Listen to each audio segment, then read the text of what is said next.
اللهم صل على سيدنا محمد وعلى آل سيدنا محمد وبارك وسلم. اللهم صل على سيدنا محمد وعلى آل سيدنا محمد وبارك وسلم.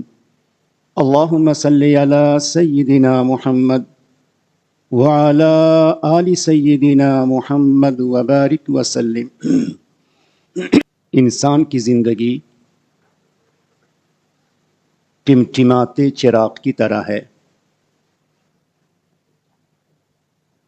انسان کی زندگی برف کے سل کی طرح ہے. انسان کی جوانی چڑھتے اور ڈھلتے سورج کی طرح ہے.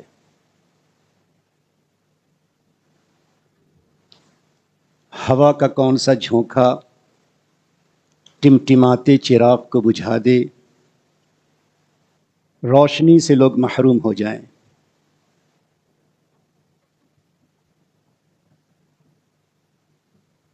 اسی طرح انسان کی زندگی ہے. بہت سی زندگی ایسی ہوتی ہے جو سورج اور چاند، ستارے اور چراغ کی طرح ہوتی ہے، لیکن ایک وقت آتا ہے کہ پھر وہ چراغ گل ہو جاتا ہے.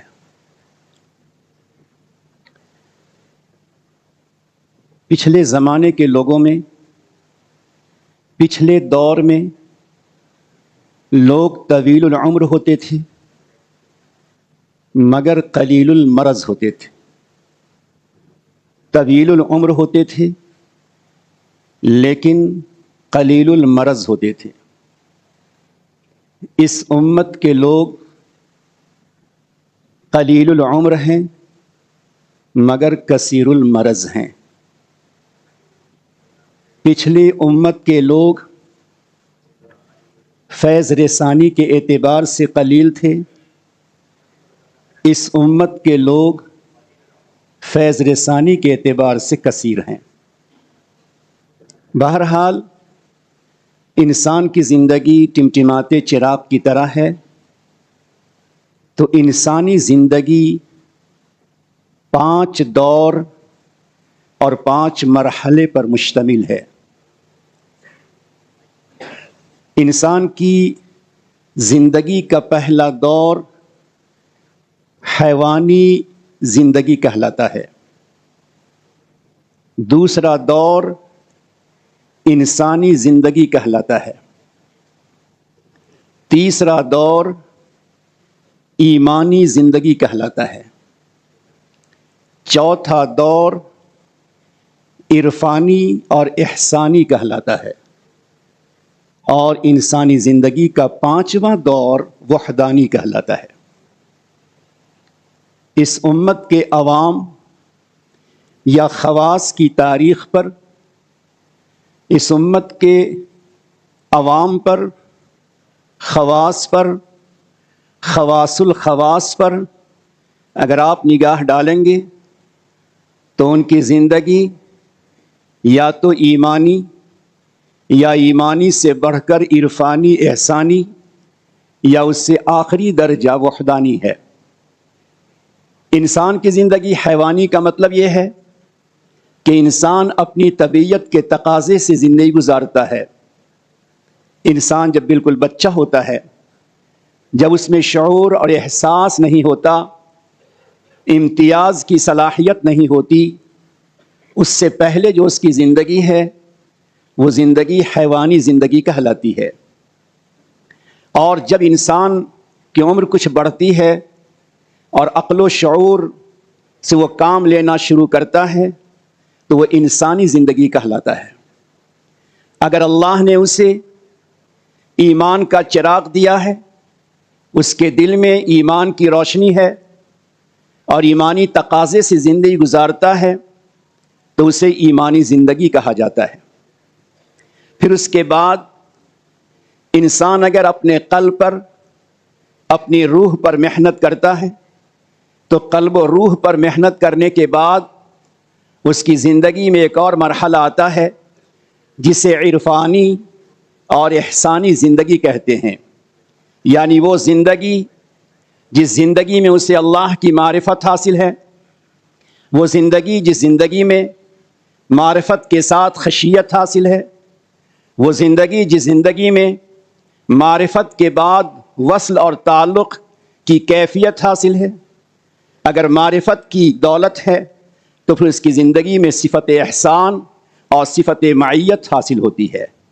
گویا انسان کی زندگی کا یہ چوتھا دور ہر انسان سے مطلوب ہے کہ آپ کی زندگی عرفانی بھی ہو اور عرفانی زندگی کے ساتھ احسانی بھی ہو، کہ ہمیشہ آپ میں اللہ کی معیت، اللہ کی حضوری، مقام احسان آپ کو حاصل ہو، تاکہ عبادتوں کا انداز، عبادتوں میں روح، عبادتوں کی کیفیت بلند ہو سکے، کیونکہ عبادتوں کی کیفیت مقام احسان کے بغیر بلند نہیں ہو سکتی۔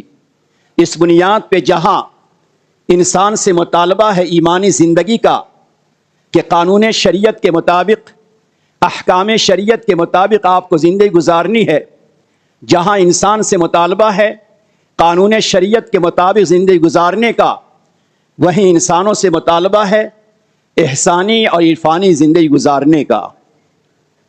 اس کے بعد ایک اور درجہ آتا ہے، یہ درجہ خاص الخاص کا کہلاتا ہے، جسے وحدانی کہا جاتا ہے۔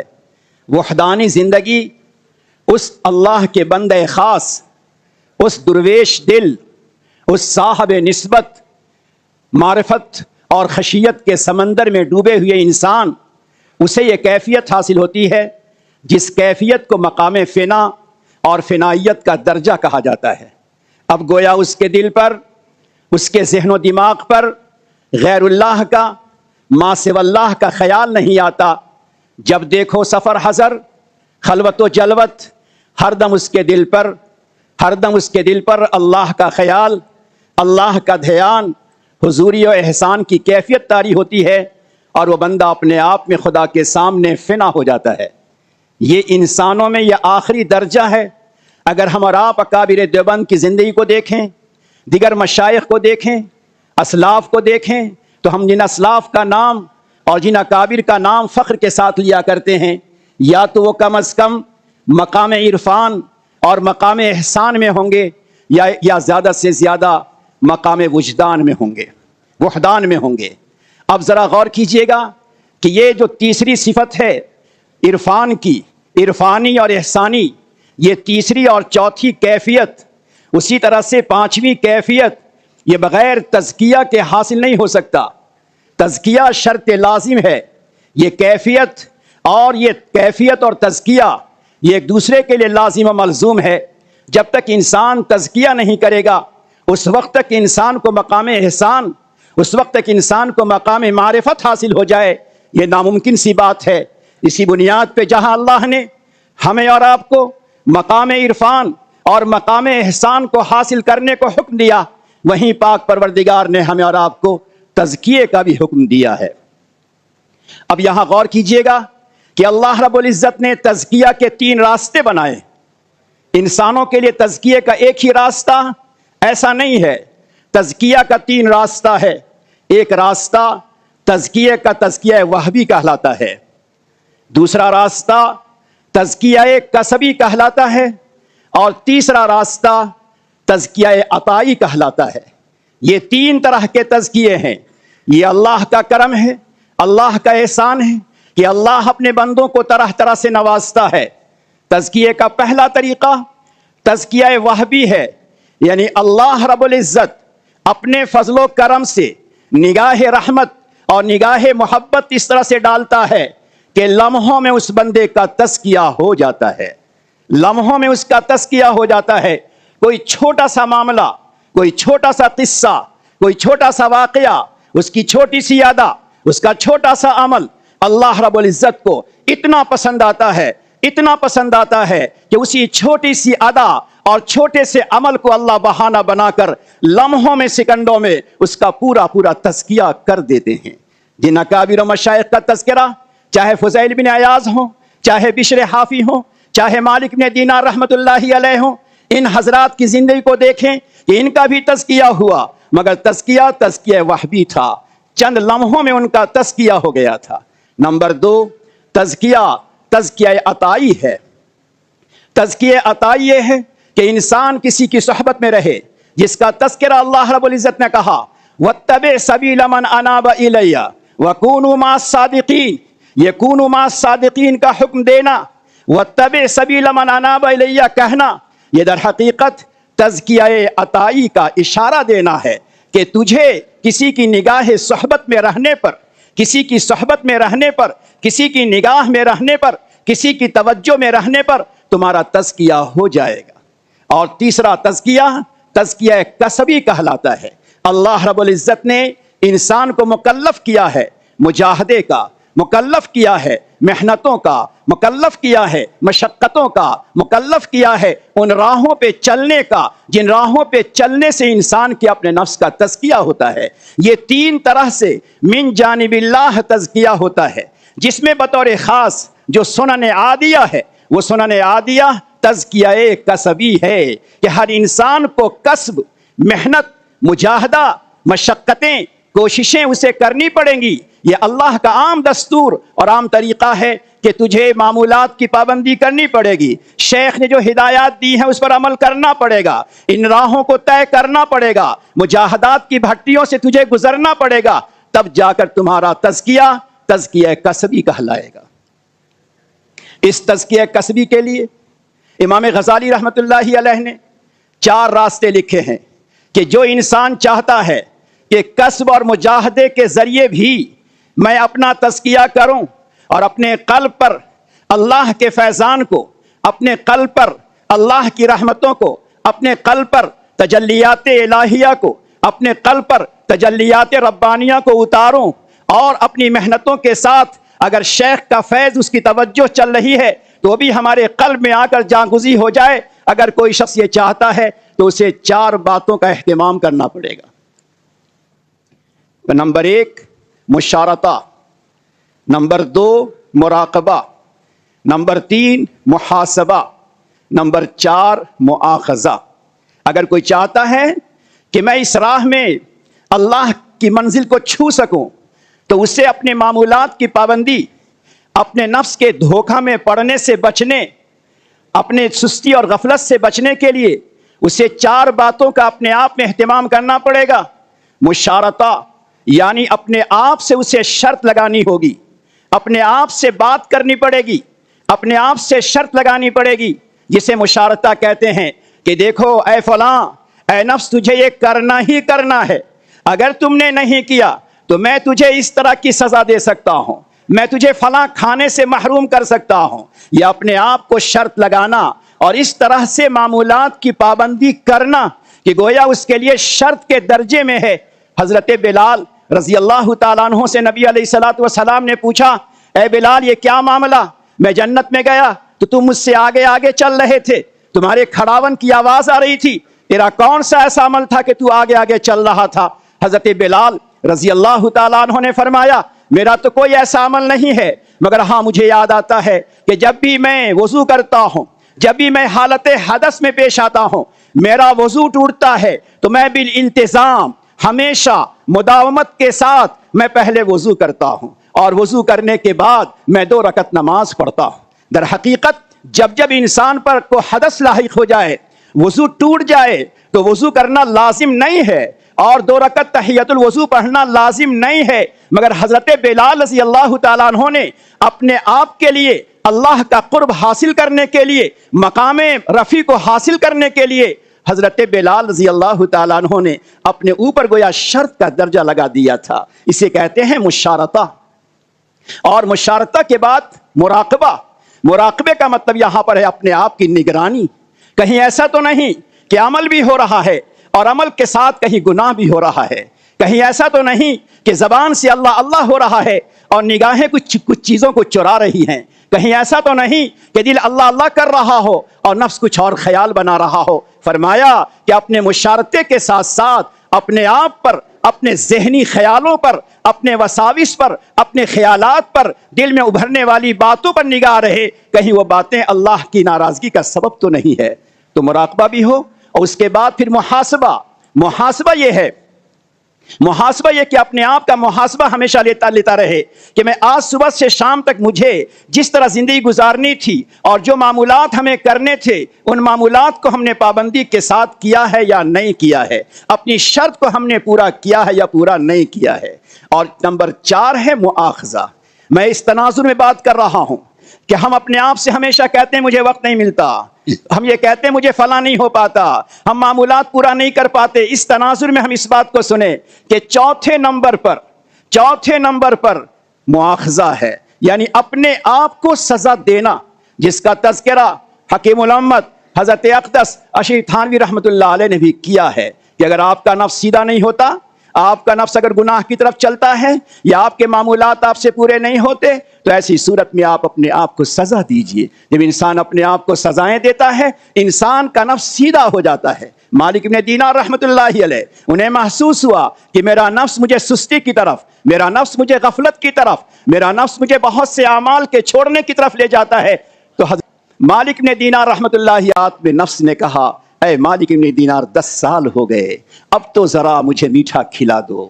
تو مالک ابن دینار نے کہا کہ ٹھیک ہے کھلاؤں گا، مگر عید کی رات ہے، عید کی رات کو جاگ کر عبادت کرنا یہ بھی تو مستحب ہے، لہٰذا اگر تو پوری رات جاگتا رہے گا اور عبادت کرے گا تو کل کی صبح عید سے پہلے میں تجھے میٹھا کھلاؤں گا۔ چنانچہ پوری رات عبادت کرتے رہے۔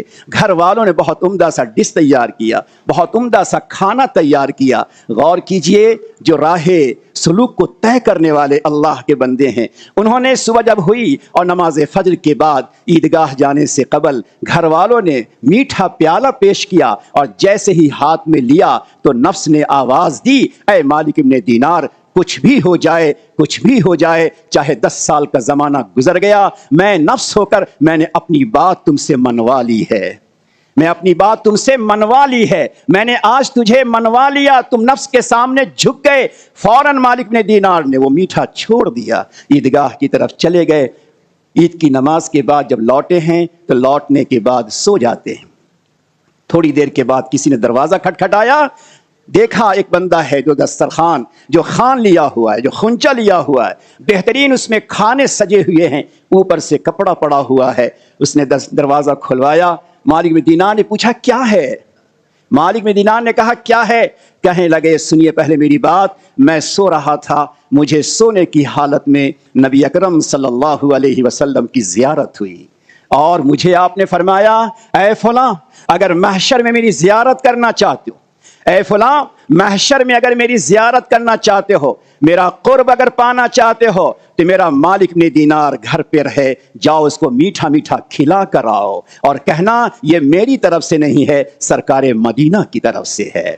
یہ نفس کے خلاف کرنے پر، اپنے آپ کو سزا دینے پر کہاں سے کہاں انسان کا مقام پہنچتا ہے۔ اس بنیاد پہ ضرورت ہے کہ اگر ہم اور آپ یہ چاہتے ہیں کہ ہمارے حضرت نے ہم سے جو چاہا تھا، ہم سے ہمارے حضرت نے جو چاہا تھا، جس جگہ پر ہمیں دیکھنا چاہا تھا، اگر اس مقام تک ہم اور آپ نہیں پہنچ سکے ہیں، اور یقیناً میں کہہ سکتا ہوں اپنے بارے میں کہ اس مقام تک ذرہ برابر نہیں پہنچے ہیں، تو آج یہاں سے جاتے ہوئے ہم اور آپ یہ عہد کر کے جائیں کہ مشارطہ بھی ہوگا، مراقبہ بھی ہوگا، محاسبہ بھی ہوگا، اور مؤاخذہ بھی ہوگا۔ محمد ابن منقدر رحمۃ اللہ علیہ بڑے درجے کے انسان ہیں، ان کا بیان ہے کہ حضرت تمیم داری رضی اللہ تعالیٰ عنہ جو ایک ممتاز صحابی ہیں، ان کی زندگی سے کچھ خاص واقعات متعلق ہیں۔ یہ تمیم داری رضی اللہ تعالیٰ عنہ ایک مرتبہ تہجد کی نماز ان سے فوت ہو جاتی ہے۔ انہوں نے اپنے آپ پہ لازم کیا ہوا تھا اپنے طور پر کہ مجھے تہجد کی نماز بالالتزام ادا کرنی ہے،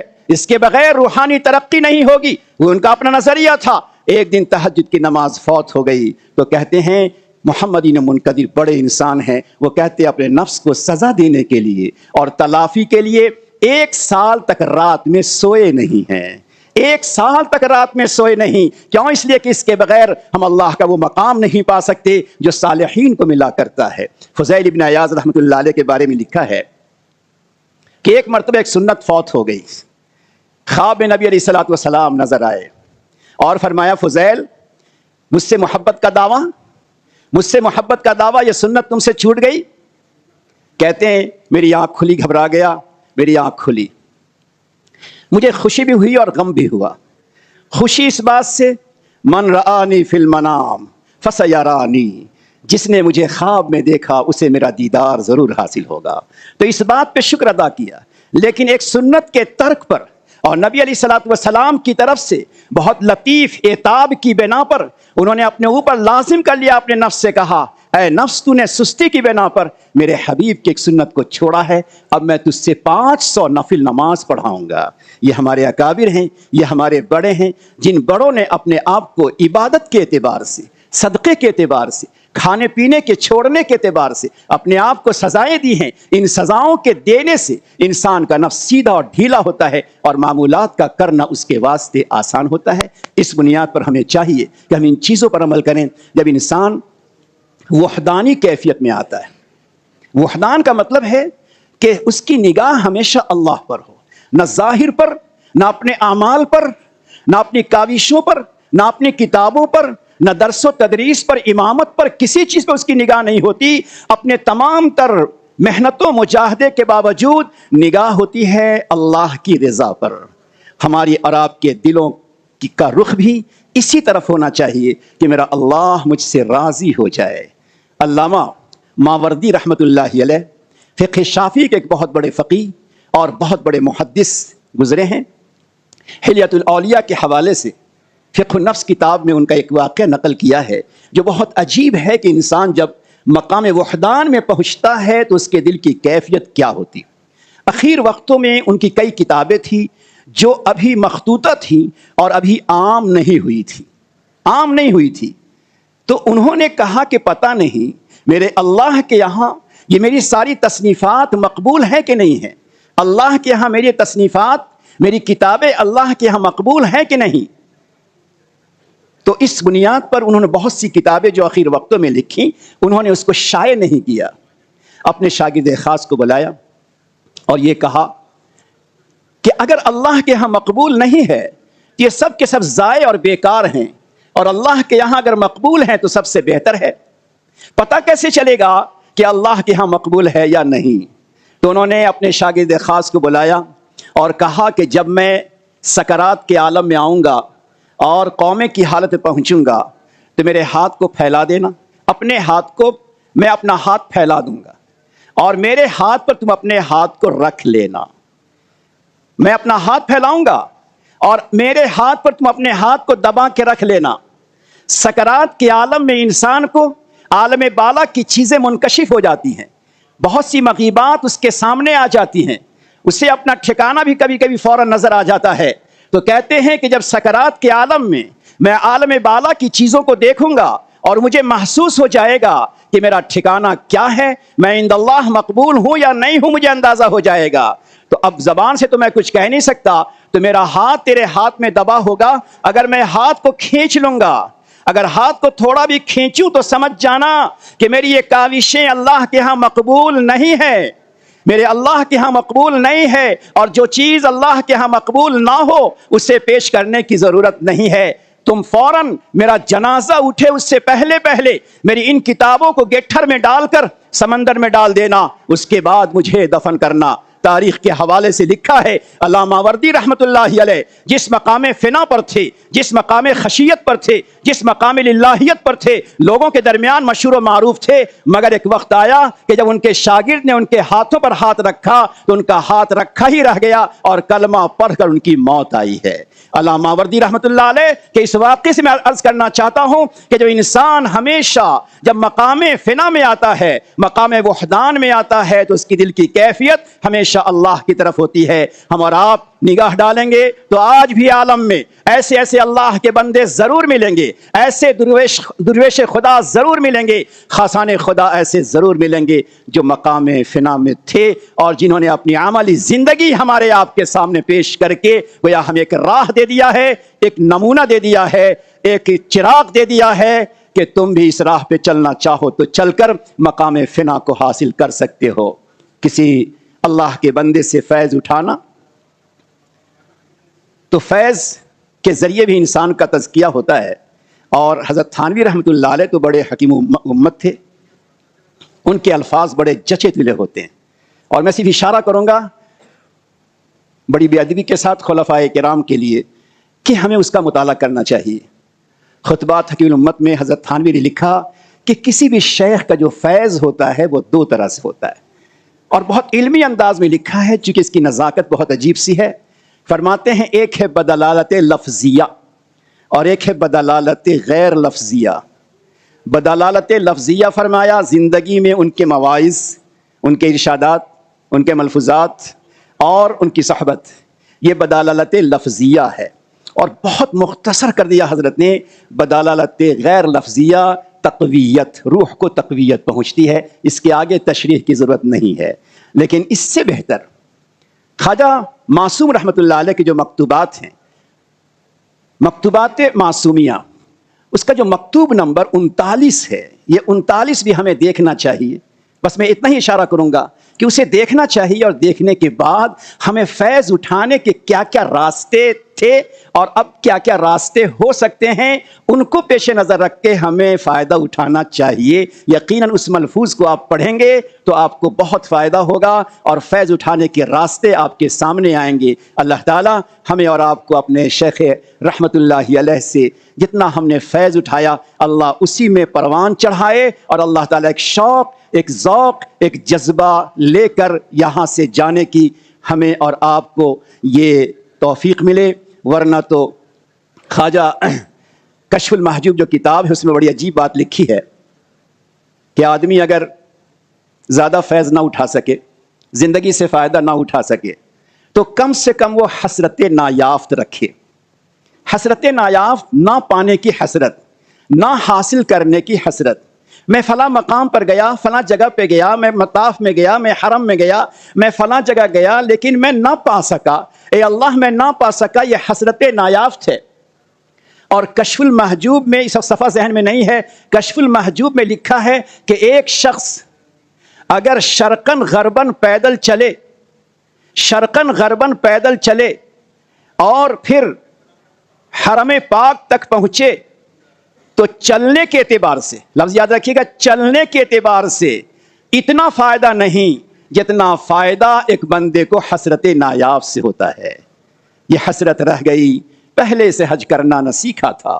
یہاں پہ حج کو بدل سکتے ہیں، فیض حاصل کرنا نہ سیکھا تھا، بدل سکتے ہیں۔ یہ حسرت رہ گئی، پہلے سے حج کرنا نہ سیکھا تھا۔ یہ حسرت رہ گئی، پہلے سے حج کرنا نہ سیکھا تھا۔ کفن بردوش جا پہنچا مگر مرنا نہ سیکھا تھا۔ ہزاروں منزلیں آئیں، گئیں میں رہ گیا سوتا۔ کسی کو اپنے حضرت کے وطن میں، کسی کو ملیشیا میں، کسی کو افریقہ میں، کسی کو زامبیا میں، کسی کو حرم پاک میں۔ ہزاروں منزلیں آئیں، گئیں میں رہ گیا سوتا۔ ہزاروں منزلیں آئیں، گئی میں رہ گیا سوتا۔ دل بیدار لے کر ہی نہ پہنچا تھا تو کیا ہوتا۔ ضرورت ہے کہ ہم ان مقامات پر جہاں جا رہے ہیں، جہاں حضرت رحمت اللہ علیہ کے خلفاء موجود ہیں، ان کے پاس اب اسی حسرت کے ساتھ ہم جائیں گے۔ تیری محفل بھی گئی، تیرے چاہنے والے بھی گئے، تیری محفل بھی گئی، تیرے چاہنے والے بھی گئے۔ آئے عشاق، تیری محفل بھی گئی، تیرے چاہنے والے بھی گئے۔ شب کی آہیں بھی گئی، صبح کے نالے بھی گئے۔ شب کی آہیں بھی گئی جنہوں نے زندگی دیکھی ہے، شب کی آہیں بھی گئی، صبح کے نالے بھی گئے۔ آئے عشاق، گئے وعدہ فردہ لے کر، اب انہیں ڈھونڈ چراغ رخ زیبا لے کر۔ اللہ تعالی ہمیں آپ کو یہاں سے جاتے ہوئے ان جذبات کے ساتھ ہمیں جانا ہے۔ آخری بات، ان جذبات کے ساتھ ہمیں جانا ہے جن جذبات سے خواجہ نظام الدین اولیاء رحمت اللہ علیہ نے دہلی شہر میں رہتے ہوئے اور اورنگ آباد کے علاقے میں اپنے خلفاء کو روانہ کیا تھا۔ حضرت نظام الدین اولیاء رحمت اللہ علیہ کا آخری وقت تھا، صحت جواب دے چکی تھی۔ خبر ملی کہ مرہٹ واڑہ کا جو علاقہ ہے، 5 علاقے ہیں، ان علاقوں میں ارتداد، بے دینی، رسم و رواج، بدعت و خرافات، تمام کے تمام چیزیں پھیلتی چلی جا رہی ہیں۔ آپ یہاں سے چلیں وہاں، آپ کی ضرورت وہاں پر ہے۔ حضرت نے فرمایا میں تو نہیں جا سکتا۔ خواجہ نظام الدین اولیاء رحمت اللہ علیہ کے مجلس کا وقت تھا، مجلس پوری ہوئی، سارے خلفاء کھڑے تھے، سارے خلفاء کھڑے تھے۔ حضرت نے فرمایا جتنے خلفاء کھڑے ہوئے ہیں وہ تمام کے تمام آج یہاں سے چلے جائیں۔ جتنے خلفاء ٹھہرے ہیں ان کو ٹھہرنے کی اجازت نہیں ہے، تمام کے تمام یہاں سے چلے جائیں، اس علاقے میں جائیں، اسی علاقے کے خاک پیوند بن جائیں اور اسی علاقے میں جا کر اللہ کے بندوں کے دلوں کی اصلاح کریں، ان کے ایمان کی حفاظت کریں۔ بہت سارے خلفاء جو کھڑے تھے فوراً تیار ہو گئے۔ کچھ خلفاء ایسے تھے جن کو شیخ کی صحبت اور شیخ کی مجلس کا چھوڑنا گوارا نہ تھا، تو فوراً بیٹھ گئے، کیونکہ شیخ نے یہ کہا تھا کہ جتنے کھڑے ہیں تمام کے تمام چلے جائیں۔ کچھ لوگ بیٹھ گئے۔ حضرت خواجہ نظام نے دیکھا کہ نہیں، ابھی معاملہ بہت مشکل ہے، فرمایا جتنے بیٹھے ہوئے ہیں، جتنے بیٹھے ہیں وہ تمام کے تمام یہاں سے چلے جائیں۔ اب جن جو بیٹھ گئے تھے انہوں نے سوچا کہ اب تو جانا ہی پڑے گا، چنانچہ تمام کے تمام بیٹھے ہوئے وہاں سے چلے گئے۔ مگر ایک شہباز تھا امیر خسرو رحمۃ اللہ علیہ، وہیں قدموں میں ان کے سامنے لیٹ گئے۔ حضرت آپ کا تو حکم ہے کھڑے ہونے والے چلے جاؤ، بیٹھ کر بیٹھنے والے چلے جاؤ، میں تو آپ کے قدموں میں رہنے والا ہوں۔ امیر خسرو رحمۃ اللہ علیہ کو وہاں رہنے کا موقع ملا۔ اس ملفوظ کو سنا کر میں عرض کرنا چاہتا ہوں، میرا دل کہتا ہے، آپ کا ضمیر کہتا ہوگا کہ حضرت کی روح کہتی ہوگی، اے اللہ کے بندو، اللہ کی محبت میں آنے والو، اگر تم نے اپنے دلوں میں عشق و محبت کی چنگاری اگر تم نے حاصل کی ہے اور معرفت کا ذرہ اگر تم نے حاصل کیا ہے، اور یہاں آ کر تم نے اگر کچھ اپنی بیٹری کو چارج کیا ہے، تو یہاں سے اب بیٹھو مت، کھڑے مت رہو، چلے جاؤ اپنے وطن میں، چلے جاؤ اپنے وطن میں، اور وہاں جا کر اللہ کے بندوں کے دلوں میں اللہ کی محبتوں کو بھر دو۔ ایک موقع پر اس عاجز نے فون کیا، حضرت نے فرمایا اللہ کے بندوں کے دلوں کو محبت سے آپ بھر دیجئے، اللہ آپ کے دل کو محبت سے بھر دے گا۔ اللہ تعالی حضرت کی ان باتوں پر ہمیں آپ کو عمل کرنے کی توفیق عطا فرمائے۔ وآخر دعوانا ان الحمد للہ رب العالمین۔